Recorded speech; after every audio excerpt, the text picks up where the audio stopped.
This week on Reliving the Extreme, it is February 25th, 1997. That is the episode of Hardcore TV we are discussing. I'm your host, Nate Maxon, along with my brother, Aaron. Hello, everybody. Mr. Chad Austin. Sabu. And we are all talking before we went on the air about how it's swamp ass season. The heat, the humidity, but that's better than 40 below zero. We'll put it that way. Yeah, you can say that. But of course, want to start out this week before, and there is a really good match involving Sabu on this episode of ECW we're discussing. But we would be remiss if we did not discuss the passing or discuss the career of the man who passed this past Sunday, Sabu. Obviously, Aaron and I just have memories as fans. Chad, you also have memories as a worker. So I guess we'll start with you. You know, what was you've probably talked about it on the show before when we watched the match because it was on Hardcore TV, but for listeners that maybe not have heard that episode or what have you, your experiences not just having a match with Sabu, but just in the business with Sabu. Well, I just hope that everybody who's messaged me in the past couple days listens to this goddamn show. Because every 30 seconds is, how do you feel about Sabu? What are your thoughts on Sabu? Oh, man, that sucks about Sabu. And I'm like, dude, I mean, that is what it is, right? I mean, but, me and Sabu kind of had, I talked about it before. We started out as not so cool because I was like using a lot of his spots, which doesn't mean I had anything against the guy. I meant I love the guy. Right. I wouldn't like point to the sky and all other stuff, but people started calling me Chabu. Like Bob Starr started calling me Chabu because I would do I did the chair spots and a lot of the triple jumps and all the other stuff. And I worked for Jeff Osborne one time, and people were calling me Chabu that I actually did the tape on my arm and wrote Chabu on it. And we did broke some cable and stuff like that. Then I heard about all this heat that I had with Sabu and all this nonsense. I was like, what do you mean? Like, heat? What kind of heat?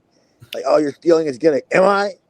I'm not telling everybody I'm related to the Iron Sheik, or you know what I mean. He's my uncle or anything. So I get to the ECW arena, and I see me versus Sabu on the lineup, and I figure, oh, this is Receipt City.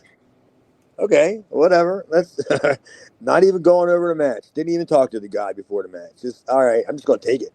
I'm just gonna take this beating. You know what I mean? And I know I ain't gonna go to Paul or Todd and go, motherfucker hurt me or he stiffed me or whatever. He didn't do anything. Like it was a regular match. Mm-hmm. Like I didn't get any offense. Regular match, but I mean I did. But of course it wasn't suitable for TV, so they edited it out. But I think I got like a little bit of offense. But yeah, after the match, he walks over to me, shakes my hand. Hey man, cool, good job, whatever. Like, oh, cool, all right. I'm thinking like, where's this heat? Where am I gonna get punched? Is it at the back of the motel? Outside of the arena? Am I actually gonna walk on his 1982 Winnebago or something? I don't know how this is gonna work out. Get back to the hotel, hanging out down at the there wasn't a bar. I don't think there was a bar there. Hanging down in the lobby. Sabu sitting like table next to me. Nothing. Everybody brought booze and stuff. Everybody's sitting around. The next thing I know, I'm sitting at the table with the guy. And they didn't even talk about the match. Didn't talk about anything. Everybody was just bullshitting, talking about where the hell. I think we were looking for somebody, and they weren't there. I can't remember. Maybe Axel, or somebody, or maybe they were looking for a New Jack. I don't know. But they were looking for somebody. We were waiting for somebody. It never happened. Then I ran into Sabu like 20 times afterwards. and he would hug me and like, hey, brother, what's up? What's up, Chad? And then he would call me Chabu sometimes. Was that one match, that one ECW match, the only time you ever worked together? I think we did like some kind of a tag match. I think it was me and Donnie against, I think, Taz and Sabu. Okay. And I think that was at the John, whatever the one is on the mountain. The Jim Thorpe. Yes, Jim Thorpe. Yes. Yeah, I think that was like right when they started doing fan cams, maybe even before the fan cams, because I've never seen it. I thought I had all the fan cams, but yeah, it was like him and Taz again. But they weren't even doing the gimmick where they were arguing yet, because I think Taz was still the Tasmaniac, honestly, and He they still had just the bounced. he still had the fuzzy gimmicks. Yeah. So I think they just pretty much just tossed me and Donnie around. That's that's what I was gonna ask was, and you kind of said a little bit when you were talking about sitting at the table with him or whatever, was kind of how was he in the locker room? Like was he like a laid back guy behind the scenes? Wasn't laid back at all. Couldn't sit him down. Non-stop, just walking around, like wetting his hair, spray bottle in hand, hot stuff, spraying his chest, spraying his hair, just walking, all non-stop. Just, he wasn't pacing or anything. Mhm. He wasn't like he was nervous or anything. He was just wasn't sitting down. He was just a walking around kind of guy. Like, like some of the locker rooms, like like Jim Thorpe, that kind of locker room wasn't even big enough for him. He had to go walk out on the deck and stuff. But yeah, he was an RA guy, dude.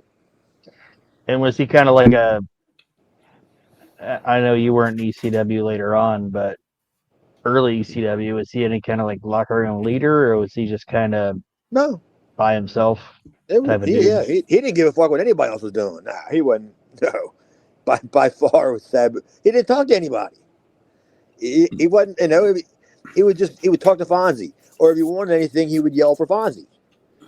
He would either if he was sitting, he was just sitting to relax for a minute, and he'd be like, Fonzie, get me, I need, or whatever. He was just walking around. Yeah, he was all right. He didn't bother anybody. I'd never seen him have a problem with anybody. Never. But in ECW, a lot of the stuff was kind of private. If they had a problem, they wasn't going to be in front of all the boys.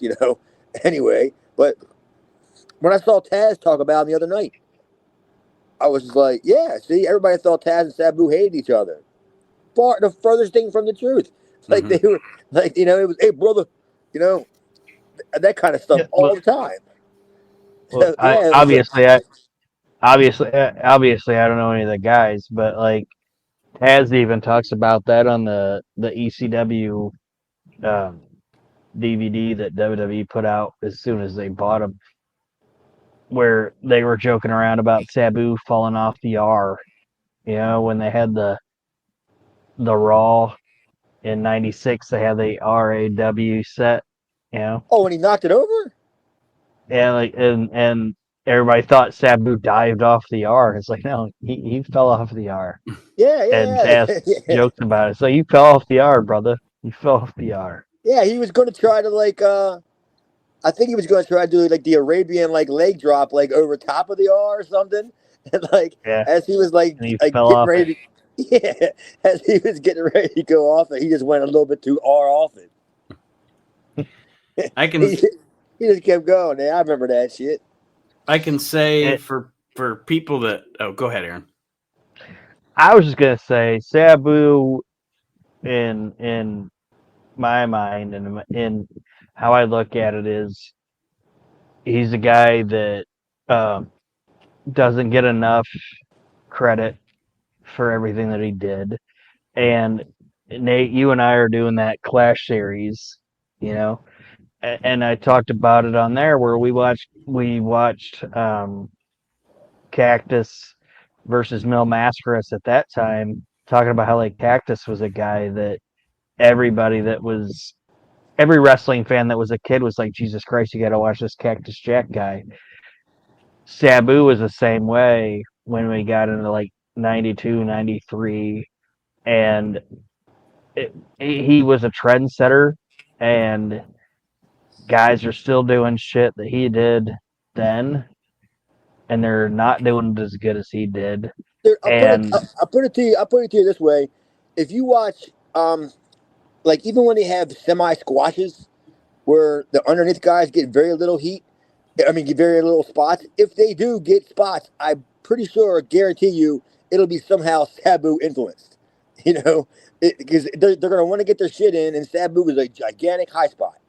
And if you're going to get any offense in on any kind of match, you better make it good, So if you're going to steal from somebody like Sabu. You watch any match like that. AEW, it's AEW. That's what I was going to say. And I don't think it's an understatement to say that regardless of if anybody out there, anybody listening to this show probably likes Sabu's style, but even if somebody doesn't like his style, as far as influence goes and what he brought to the business, he is absolutely, without a doubt, a generational talent.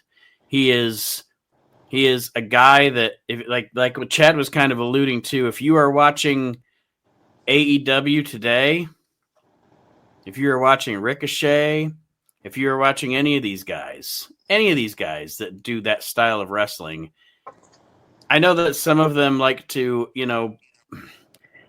say shit about it's about the Hardy Boys, and that's fine. Maybe that's who did influence you them. couldn't even watch the Hardy Boys. But I'm saying is they can say that the Hardy Boys influenced them, but the Hardy Boys were influenced by Sabu. That's what I'm saying. Like it goes back to him. What he did was so unbelievably unique at the time, and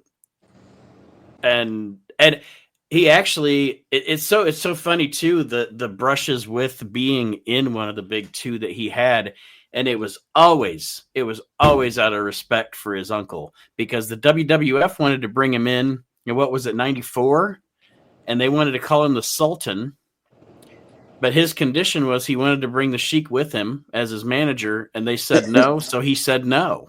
Well, they wanted to put him with the Iron Sheik. Right? Yeah.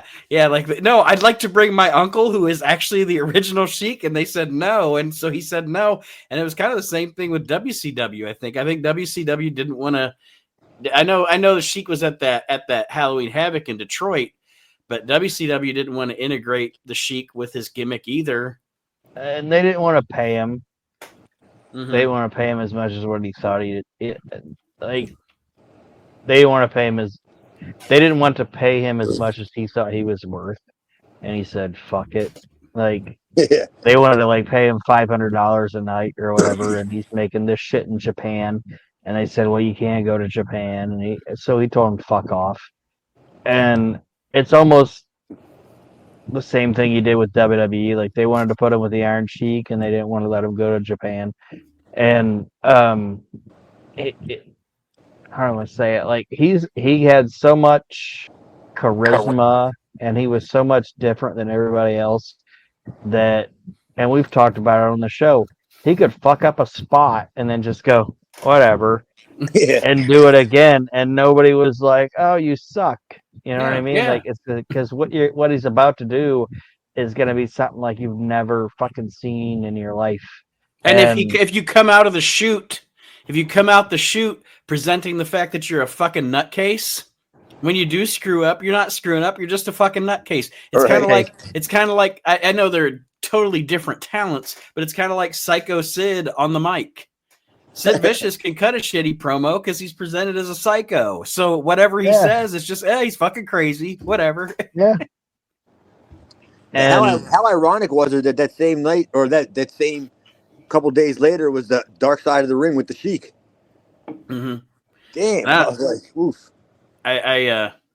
Unless, do you guys have anything else on Sabu before I go to my final thing on him here I wanted to do real quick? No. Just Sabu was he was an all right guy, man. Just an all right dude, and rest in peace, my man. You did good. So once in a generation talent. Yes. Yep. What I wanted to do in honor of Sabu is at the end of his autobiography, he has some FU shout outs. FUs? Oh, he fucking buries test. And I wanted to read them on the air in honor of Sabu. Here are Sabu's FU shout-outs in his autobiography. Now, to all the insecure, jealous, backstabbing, cocksucking, cheap, no-selling assholes I have come across, I'd like to close with some special fuck you shout-outs that I crafted just for you, a la Sabu Twitter style, complete with the extra commas for extra emphasis. To Kurt Angle, because I may have to wrestle you again one day, I won't hit you with a stiff fuck you, but maybe something just a little underneath that and more professional. Like a "you, sir, I could do without." To Test, I would like to send a really big fuck you shout out beyond the grave to a bastard who no-sold like an asshole and always tattled like a baby. To Koji Kanemoto and his no-selling bullshit. Fuck you and your no-selling bullshit. To Jim Ross, I say fuck you for treating the Sheik like trash and ripping him off. You still owe him money, you cocksucker. Feel free to PayPal me the $150,000 or whatever it is at your early convenience, prick. To Ric Flair. And to even though I may need him one day, Johnny the Dickhead Ace, fuck you both for your political bullshit. I would also like to add Jerry Lawler, Bill Dundee, and Michael Hayes to this list too, just because you all really suck. To Vince McMahon. Believe it or not, I won't say fuck you to Vince because he never really said anything to my face that was actually not somewhat professional. You have done a lot for the business that I love and given a lot of my friends work. So for all of this, I do have respect for you.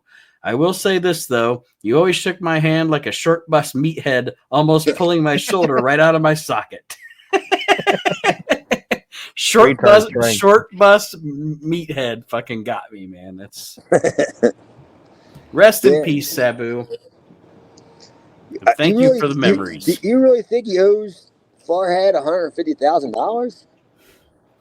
I'm trying to figure out what that would be for. I mean, just going back to what? I couldn't trace it myself. I don't know like when their paths would have crossed that would have been worth $150,000. You know what I'm saying? Was it Jim Ross he said that too? Yes. You guys are smarter than me. Did Sheik ever do anything I don't think he ever did anything in like Mid-South or anything, did he? No. He didn't do $150,000 worth. He didn't do anything in Mid-South but in the time that Jim Ross would have been there. Well, Jim Ross was started in 72. So technically he could have. Oh, I guess in a position of power, I guess I should say. Yeah, he wouldn't have did anything where it would have affected Jim Ross at $150,000. So I just put it that way. I don't even know where he could have worked at when he would have, unless it would have been somewhere in the WWF. Mm-hmm. Yeah, maybe. Maybe there's some residuals or something that he's talking about. I don't fucking know. Yeah, I mean, I just couldn't. That to me was the oddest one because I understand all the other fuck yous. Believe me. I mean, pretty much the wrestling world does if you follow it in any kind of relevancy. But yeah, I'm just like, dude, I don't know. That was an odd fuck you to me. You know, I was just like, damn, all right, Jim Ross, because Jim Ross was rather cool about him in the show. Mm-hmm. Or even with the Sheik, he was actually cool about him and stuff. Because Jim Ross probably was going to hire Sabu. It would have been Jim Ross anyway. Short bus meathead. Unless there was something where, I know I'm getting in the weeds here, where when Jim Ross was with talent relations or something, maybe they did something in Detroit and had some kind of interact. I don't know. Yeah, right. I mean, I just couldn't figure out $150,000 worth. You know, it had to have included some sort of merch. Mm-hmm. That's the only thing I could think of. But I've never seen anything come out with the Sheik for the WWF or WWE. I mean, have you? Nope. Like you said, Bubba the Iron Sheik, but not the original Sheik. Yeah, that'd be great if he ever came out with the Iron Sheik. Because damn well he would have gave some goofy look on the camera. Sabu would have been like, it would have been like, if you know Sabu, you know he's giving you the what the fuck is this? Tongue in cheek, yeah. I can't believe these tongue in cheek. Tongue in cheek. So, all right. February 25th, 1997, ECW Hardcore TV.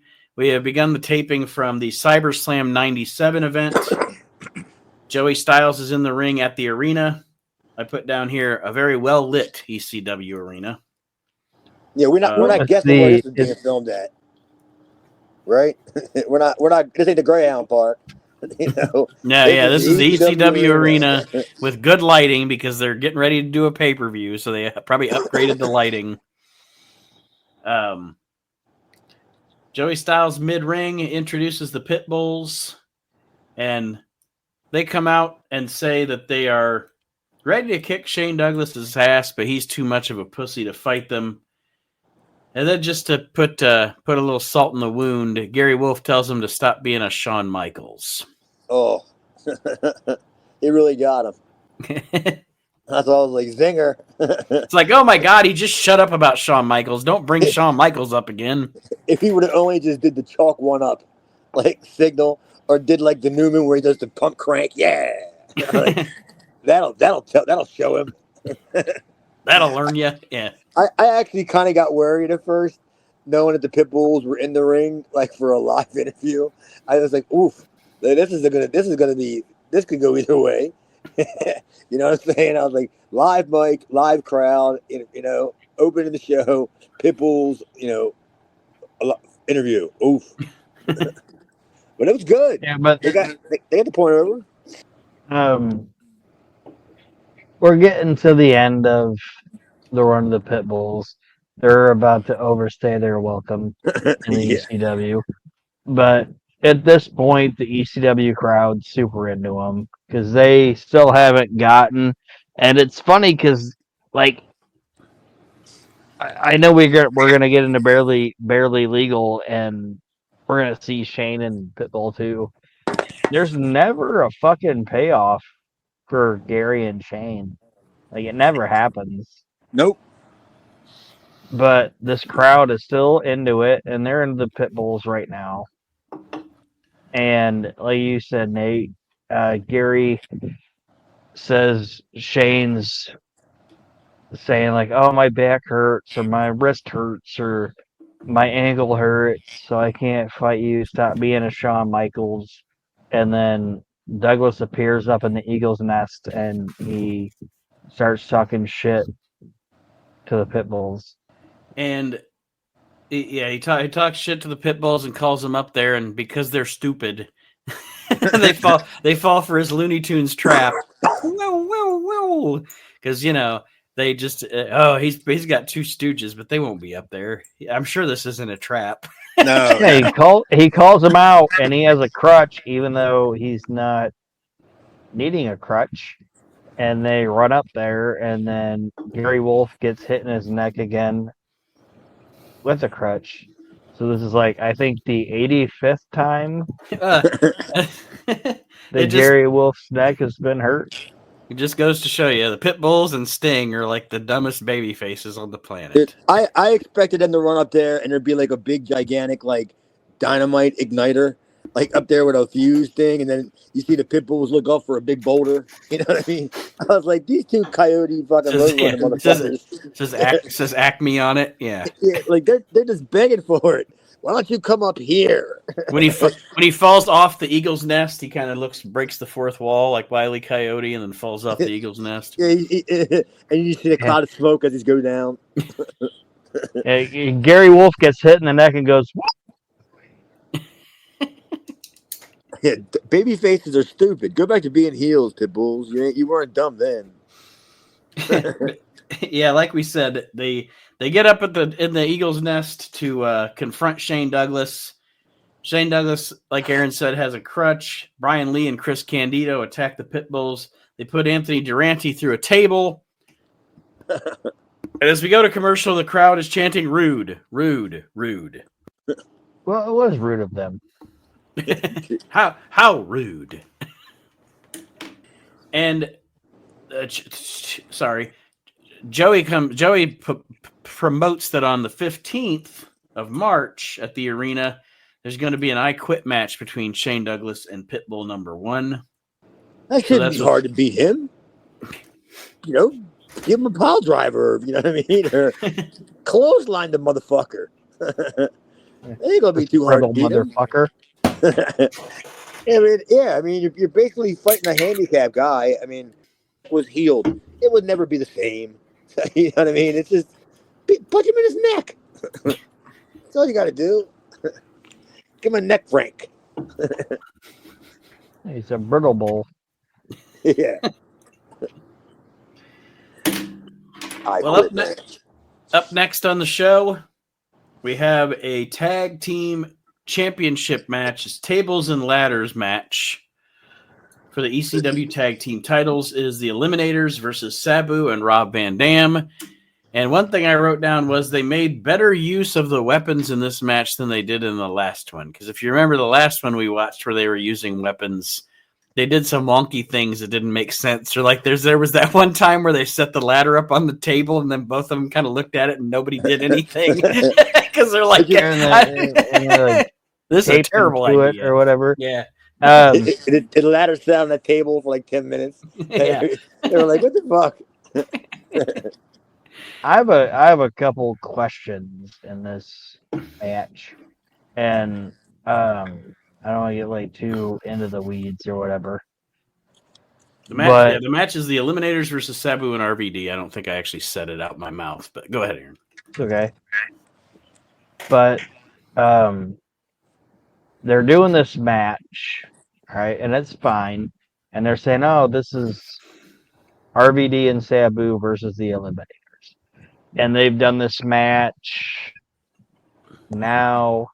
I think they've done it at least 3 times. 3 times right? that I remember, yes. 3 times that I can remember. Okay. And they're like, oh, this is the best match in the world of wrestling. And then later on, you get Tajiri and Little Guido and Super Crazy and Little Guido and all this shit. Is it... And I know Paul has a good mind, or a great mind for wrestling, but is it almost like what Cornette says with lazy booking? It's like, oh, we don't have anything for this show, so fuck it. Let's just have the Eliminators fight Sabu and RVD. Well, I mean, they're kind of doing a program. I mean, they haven't really done any. It ain't like the New Jack stuff. I mean, they haven't like taken it to outside the arena or any of that stuff. But to me, the program is basically it's a one-upmanship game. It's a pride kind of thing. I think also I'll come to another way that I'll come to Heyman's defense is he did not book ECW like your standard territory show, and I'll get to my point is. Out of say like Jim Cornette or whoever booking WCW or when they booked World Championship Wrestling on TBS or WWF and they're booking ECW's show does not have squash matches unless I'm in it. you know what I'm saying though. You don't have 4 weeks of squash matches and then a pay-per-view. So, and it's not a gigantic roster. So. In their defense, I'll say the way that the show inherently is booked almost has to lead to lots of rematches, which to me makes it looks like a rivalry. To answer your question, I don't think it's lazy booking. No, I think it's just the way that Heyman had to book his promotion. Well, and these are also matches from CyberSlam '97, so these are from a big show anyway. Mm-hmm. This wasn't a TV taping. They said that these matches are coming to you from CyberSlam, '97. But yeah, I think the program is just who's the better team. It ain't got to be always I ran you over with a car or I fucked your girlfriend or anything like that. It ain't got to be you know what I mean. It was like these are like the Eliminators they haven't been beaten in the United States for 10 years. In the United States, in the state of Pennsylvania, and they're up against Sabu and Rob Van Dam who are the two of the best singles guys, but damn, put them together and they're just as good as a tag team. So they don't even have to have the tag team credentials as the Eliminators. They are as credible as the Eliminators as a tag team, in my opinion. I see what the program is. All right, and then the next question I had was looking at these two teams and not saying what their careers were later, but looking at 1997. Right now, if you had to say who's better between the two teams, or not even between the two teams, between the guys in it, in 1997, right now, who's better, RVD or Sabu? You got to pick. Sabu. Got to pick. I can't Tommy Dreamer it and be like, well, you're looking at two different styles. Nope. Got to pick RVD or Sabu. Sabu. RVD hasn't taken his he hasn't like to quote like the video game thing or whatever. He hasn't taken his full form yet at this point. He's still working it out a little bit.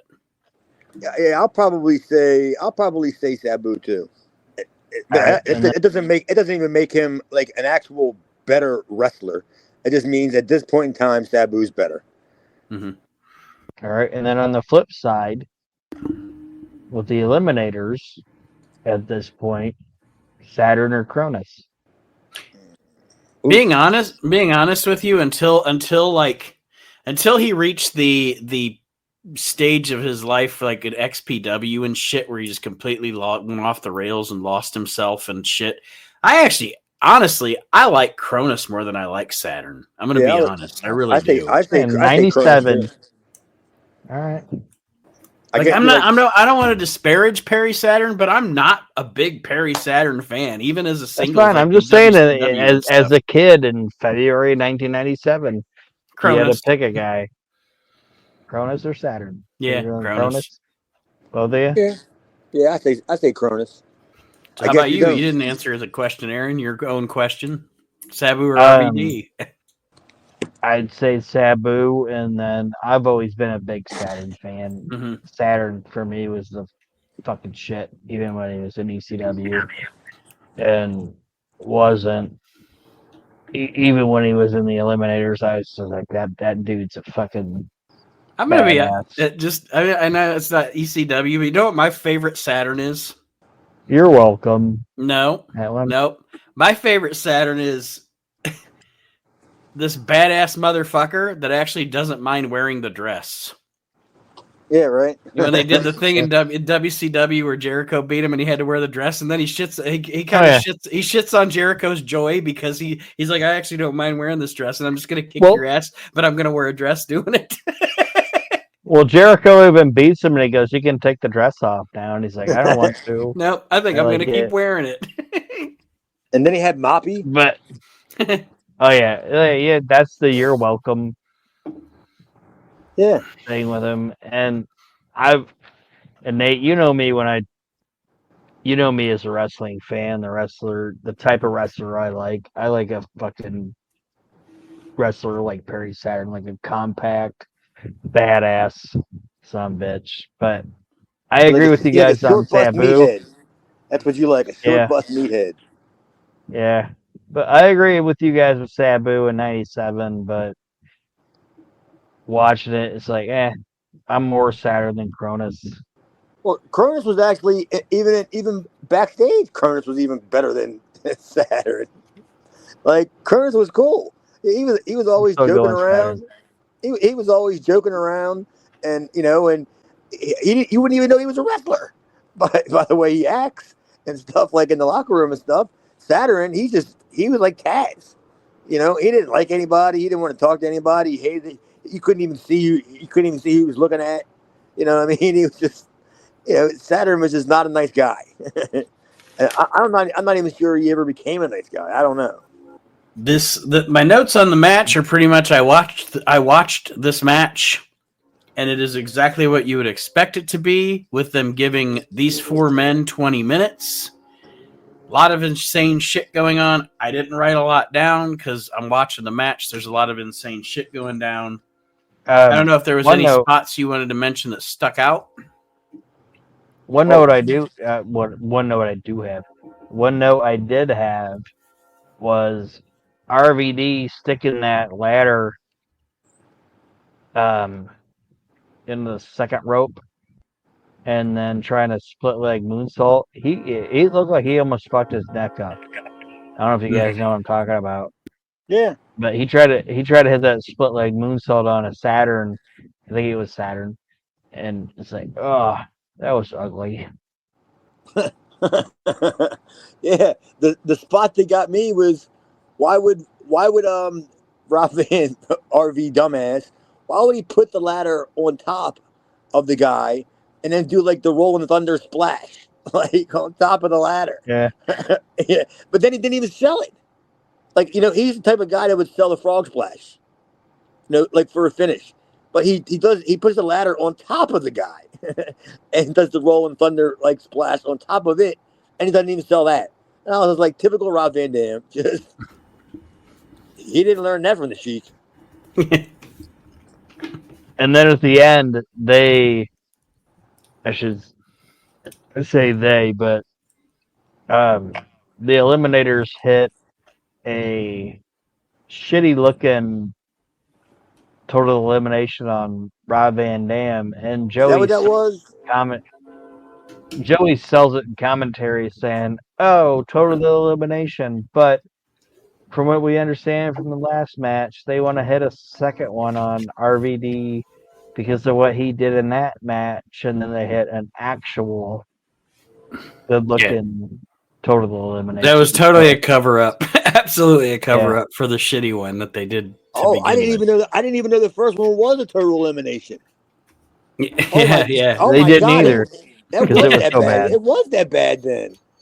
Oh my God, Aaron! I remember it right now. I'm just going. That was an attempt at a total elimination. Wow. They tried, and they fucked it up, and then Joey, like I said, Joey saved it, and I'm sure it was Paul feeding it to him, obviously on post production, and saying like, "Oh, they said they were gonna they wanted to hit 2 total eliminations on Rob because of what he did in the last match, and so the Eliminators hit the second total elimination." Yeah, that first one was a total. That first one was a total abortion. Yeah. Damn. Wow, I can't believe that. So then they hit. I'm still baffled over that. Wow. But the match itself is really good. Yeah, it was good. The after match continues the respect story with Rob Van Dam and Sabu. Sabu shakes hands with the Eliminators, shows the respect. Rob Van Dam refuses to, and Sabu is telling Rob Van Dam, "No, you need to shake these guys' hands. We just had a good match. They just beat us, pretty much fair and square." And Van Dam still argues, and then he just walks out. He's not going to shake their hands. Sabu raises the Eliminators' hands in the ring. But yeah, it goes back to the respect thing that Sabu and RVD had when they were facing each other. And RVD does not want he respects Sabu, but he does not want to show respect to the opponents. I tell you what I like about Rosy Cheeks Rob Van Dam.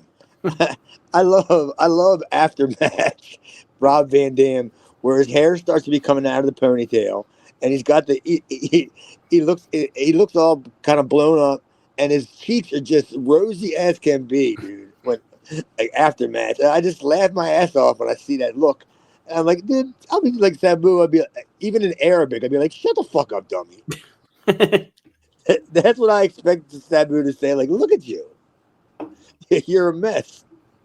I ain't shaking these guys' hands, or I'll shake them. You ain't gonna do whatever you want, kind of thing. But they'll be like, look at you.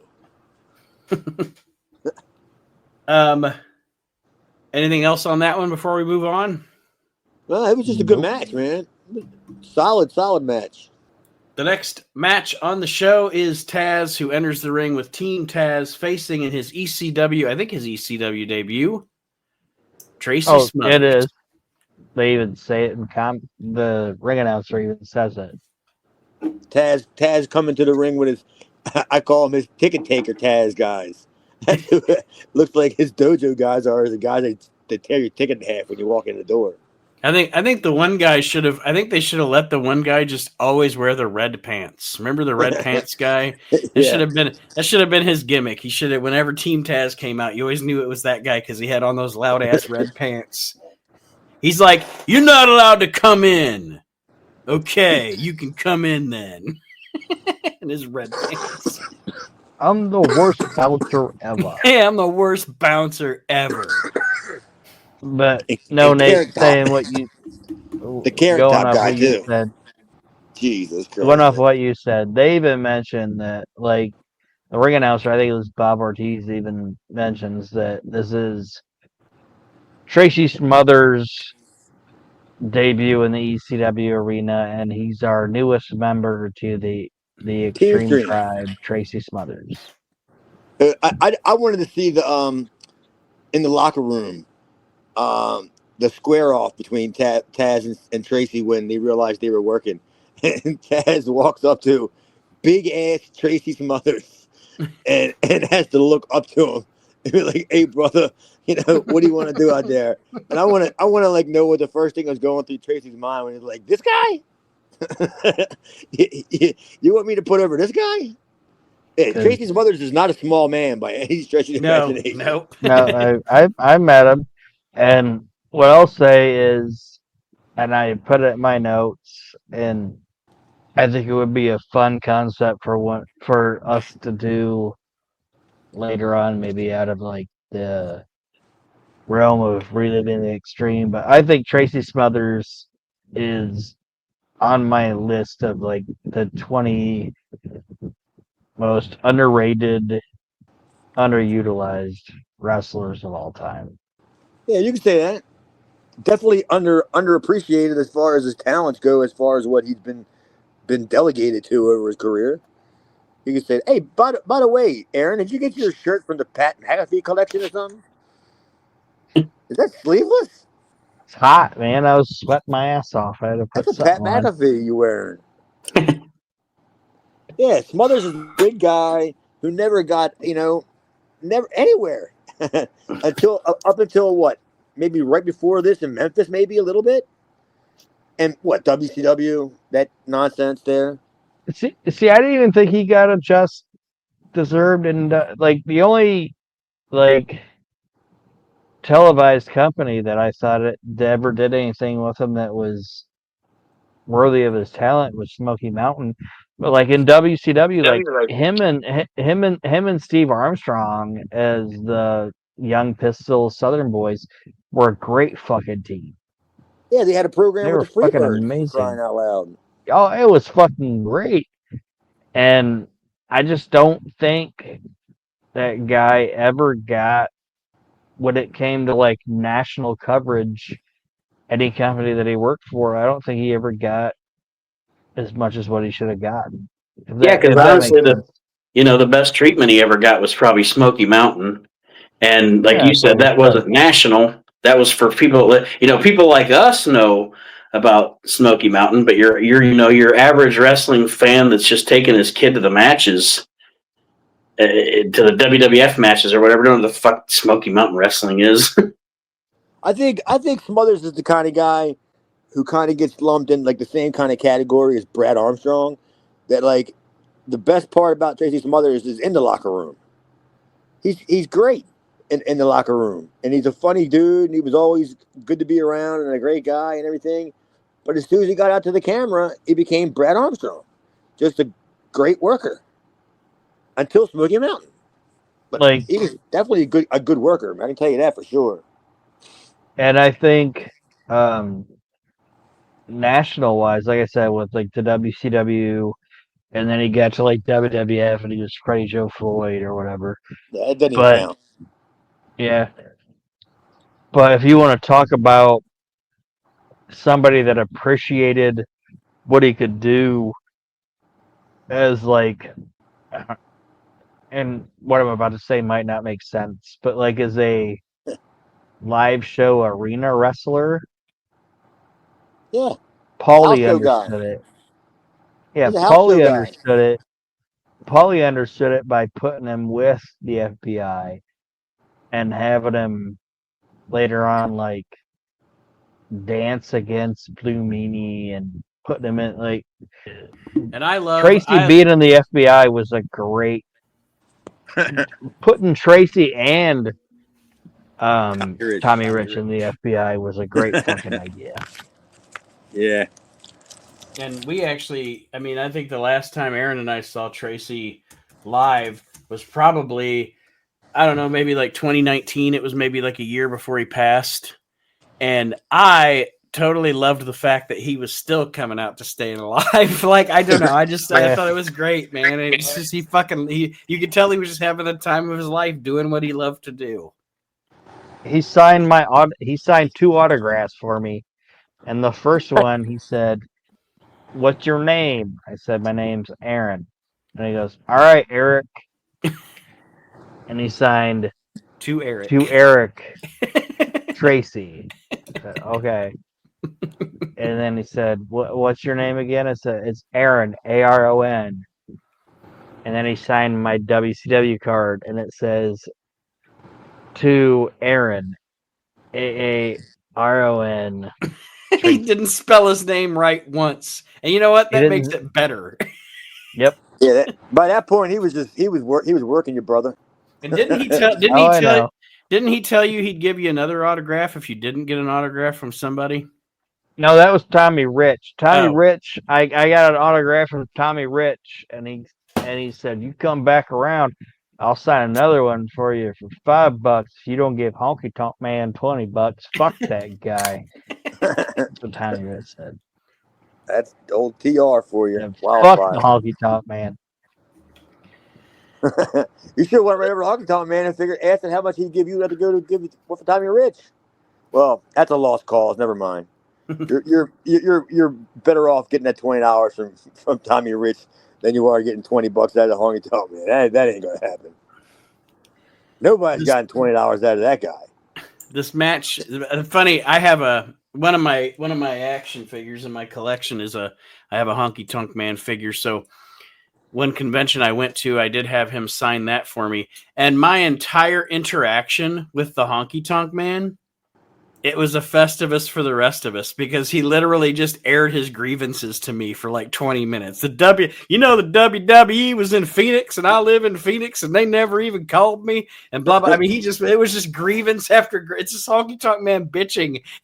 And like, I was his fucking psychiatrist or something. I worked him. And remember that, oh my God, remember that spot I did with Paul in 911? Where Paul was just ranting and raving. I grabbed the microphone and I just said, like, Paul, can you shut the hell up? Yeah. And then whatever. Well, same thing with Honky Tonk Man. Honky Tonk Man, he just came out and he just shit on Lawler and he shit on, like, nobody. It was a sold show in a high school. Nobody in that building knew about who Randy Hales was. he was cussing Eddie Marlin. He was cussing Randy Hales and everybody else. And all I did was walk over to Honky Tonk Man. He got a microphone, and I was like, "Shut up!" Right? Yeah. I just said, "Shut up!" And I just gave the microphone back to the announcer guy. I turned my back on Honky Tonk Man. He walked me over the head with a guitar. Match was over. Like, he didn't even pin me. He just walked out. Like I was like, "That's the match," because I thought we were supposed to have a match. But that was it. He was like, "Honk boo." Yeah, that was the whole entire interaction. And I was like, all right, whatever. Well, this match between Taz and Tracy Smothers, I wrote down here, it's just pretty much, I mean, Tracy gets a little bit in, but this is kind of a showcase for Taz's suplexes.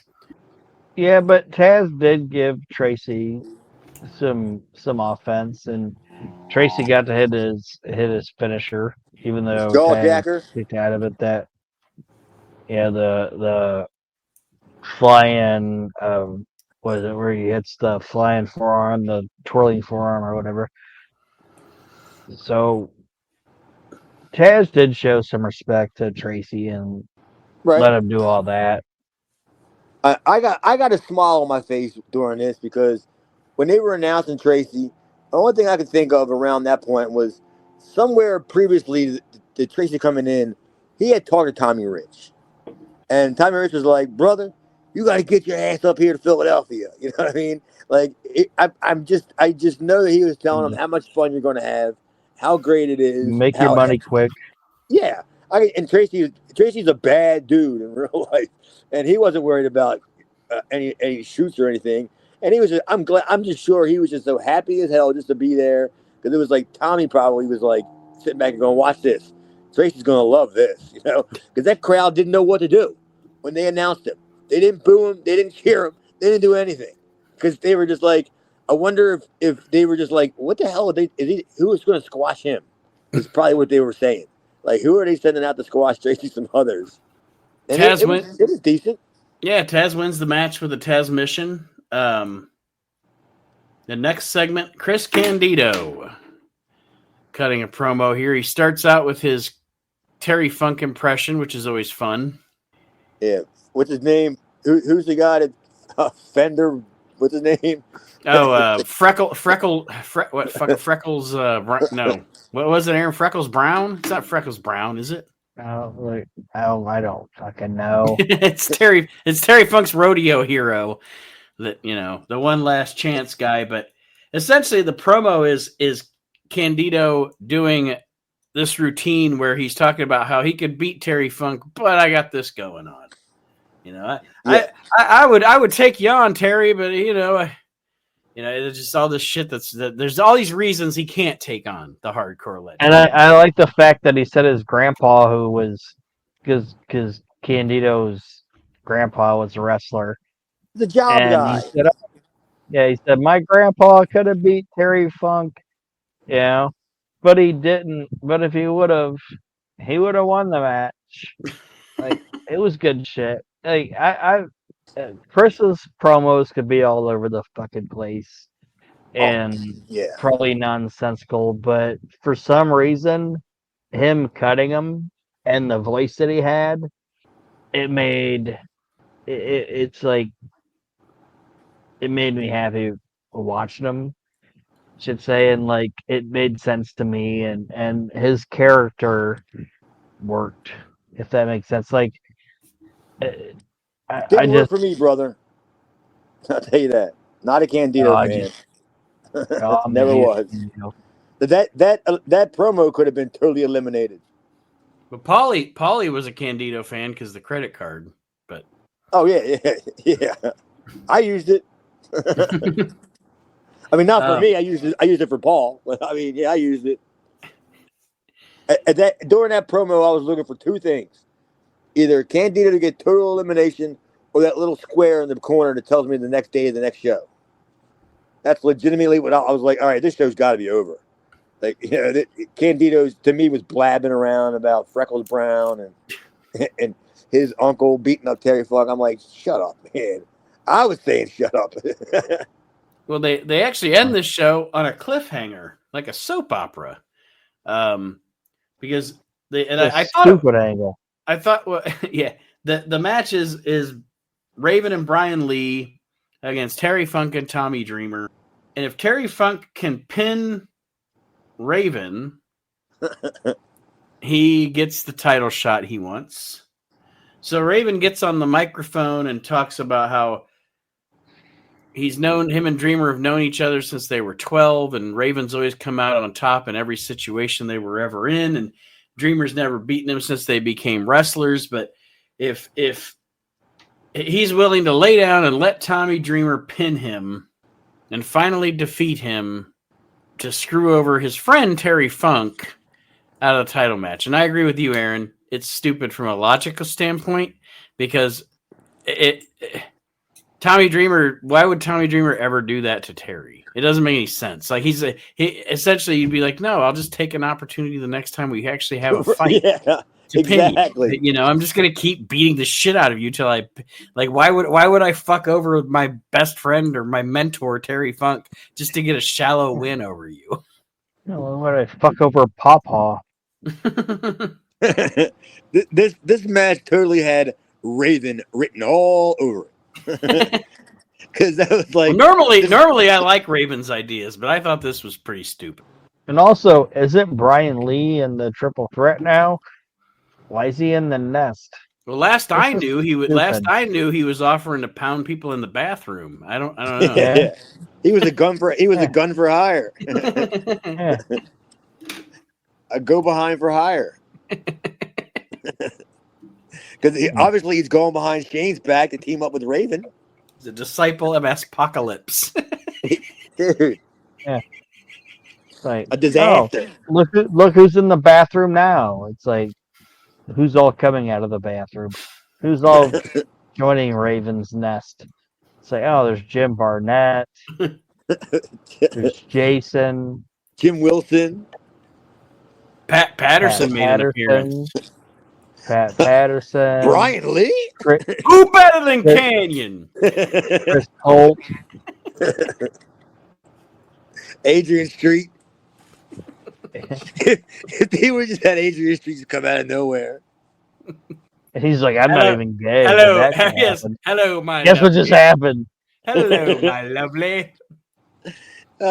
Anybody who's ever did a gay gimmick just comes out of the bathroom. Effie. Oh, here's Mel Phillips. That dude, that right there is how you book that shit. I thought he said he was a bulltozer. Jesus Christ. A whole line of just homos just one by one walking out of the ECW women's locker room. Anyway. No, keep going. The line isn't ending. Tommy Dreamer, or Raven lays down to let Tommy Dreamer pin him, and Dreamer just attacks Raven, obviously. He's not going to sell out Terry Funk like that. And then, again, they leave us on a cliffhanger that we'll get to see the match next week. The tag team match. You have to watch the match. That's the cliffhanger. You have to watch this match next week. Not you get to, you have to. Right. I think they were going to show it next week. That's what I was thinking. Like, why are they starting this? They're not going to show it. That's what I was thinking. But then Joey Styles said they're going to show it next week, right? Yes. All right, I don't know if he promised the whole match, but he did definitely promise to see. Good old. It's pro wrestling, so to say you could see what happened next week. That doesn't mean you're going to get to see the whole match, but and by the time you Terry and put upon Tommy. Freckles Brown, and by the time you review this match, by the time you watch this match 30 years later, we're going to have WWE music behind it. So you're not going to be listening. You're not going to be watching it in the form that we wanted you to watch it, with a cool song behind it or some shit. It's going to be with the Benny Hill yakety sax song behind it. Release Arado. Who? Samantha Irvin? Gay. Well, overall, I actually gave this episode of the ECW TV show a B+. I enjoyed the show, other than the ending. I didn't like the goofiness at the end, but I actually did like, even though like we said, dumb baby faces or whatever, I did like the heel heat that the triple threat got on the Pit Bulls. I enjoyed the Eliminator Sabu RVD match. I enjoyed Tracy Smothers and Taz. So yeah, I liked this show. I thought this was a good episode. I'd give it a B- too. Yeah, man, we've been nailing this pretty much with our grades every the last few weeks. We've all been on the same page about it.